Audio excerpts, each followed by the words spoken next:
सत्यवान और सावित्री की कथा भारतीय पौराणिक कथाओं की एक प्रमुख कहानी है जो महाभारत के वन पर्व में वर्णित है। ये कथा पति पत्नी के प्रेम, नारी के अदम्य साहस और दृढ़ संकल्प का प्रतीक मानी जाती है। सावित्री व्रत के रूप में ये कथा विशेष रूप से प्रसिद्ध है।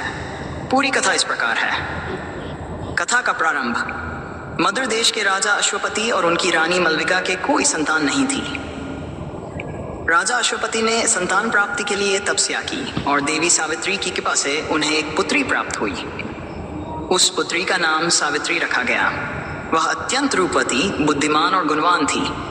जब सावित्री विवाह योग्य हुई तो राजा अश्वपति ने उसे स्वयं अपने लिए वर चुनने की अनुमति दी। उन्होंने कहा वह विभिन्न राज्यों में जाकर अपने लिए उपयुक्त पति का चयन करे। सावित्री ने विभिन्न राज्यों की यात्रा की और अंततः जंगल में रह रहे सत्यवान नामक राजकुमार को देखा। सत्यवान एक तपस्वी जीवन जी रहा था। उसका पिता द्युमत्सेन शाल्व देश का राजा था, लेकिन अंधेपन के कारण राज्य से वंचित हो गया था और अब वह जंगल में रहता था। सावित्री ने सत्यवान को अपना वर चुना। जब उसने अपने पिता को यह निर्णय बताया तो नारद मुनि ने राजा अश्वपति को चेताया कि सत्यवान की आयु बहुत कम है और वह केवल 1 वर्ष तक जीवित रहेगा। ये सुनकर भी सावित्री अपने निर्णय से नहीं डिगी और सत्यवान से विवाह करने का संकल्प लिया। सावित्री और सत्यवान का विवाह। राजा अश्वपति ने सावित्री का विवाह सत्यवान से कर दिया। सावित्री अपने पति के साथ जंगल में रहने लगी और उन्होंने एक सामान्य जीवन व्यतीत करना शुरू किया।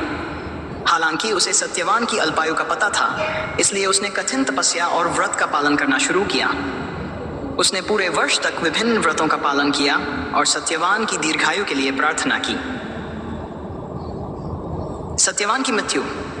विवाह के ठीक 1 वर्ष बाद सावित्री को सत्यवान की मृत्यु का समय निकट आता हुआ महसूस हुआ। उसने इस दिन के लिए पहले से तैयारी की थी। वह सत्यवान के साथ जंगल गई जहां सत्यवान लकड़ी काट रहा था। अचानक सत्यवान को सिर में भयंकर दर्द हुआ और वह बेहोश हो गया। सावित्री उसे गोद में लेकर बैठ गई और कुछ समय बाद सत्यवान की मृत्यु हो गई। यमराज का आगमन। सत्यवान की आत्मा को लेने के लिए यमराज, मृत्यु के देवता, वहां आए। सावित्री ने उन्हें देखकर उनका सम्मानपूर्वक स्वागत किया और सत्यवान की आत्मा को अपने साथ न ले जाने की प्रार्थना की। यमराज ने कहा कि मृत्यु अटल है और सत्यवान की आत्मा को साथ ले जाना उनका कर्तव्य है। यह सुनकर भी सावित्री ने यमराज का पीछा करना शुरू कर दिया। यमराज ने सावित्री को कई बार वापस जाने के लिए कहा, लेकिन सावित्री नहीं मानी। यमराज सावित्री की भक्ति और समर्पण से प्रभावित हुए और उसे वरदान देने का वचन दिया। सावित्री ने पहले अपने ससुर द्युमत्सेन के नेत्रों की ज्योति और उनके खोए हुए राज्य की वापसी का वरदान मांगा, जिसे यमराज ने सहर्ष स्वीकार कर लिया। वरदानों की श्रृंखला।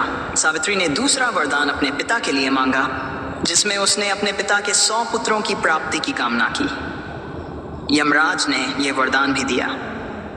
फिर सावित्री ने तीसरे वरदान में अपने लिए 100 पुत्रों की मां बनने का आशीर्वाद मांगा। यमराज ने बिना सोचे समझे ये वरदान भी दे दिया, लेकिन सावित्री की चतुराई को तुरंत समझ नहीं पाए। जब यमराज ने सावित्री को तीसरा वरदान दिया तो सावित्री ने उनसे कहा कि वह 100 पुत्रों की मां तभी बन सकती है जब सत्यवान जीवित हो, क्योंकि वह अपने पति के बिना संतान नहीं पा सकती। यमराज सावित्री की इस बुद्धिमत्ता से अत्यधिक प्रभावित हुए और सत्यवान को पुनः जीवन दान देने के लिए सहमत हो गए। सत्यवान का पुनरुत्थान। यमराज ने सत्यवान की आत्मा को सावित्री को लौटा दिया।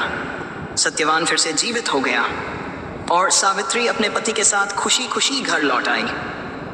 द्युमत्सेन की आंखों की रोशनी वापस आ गई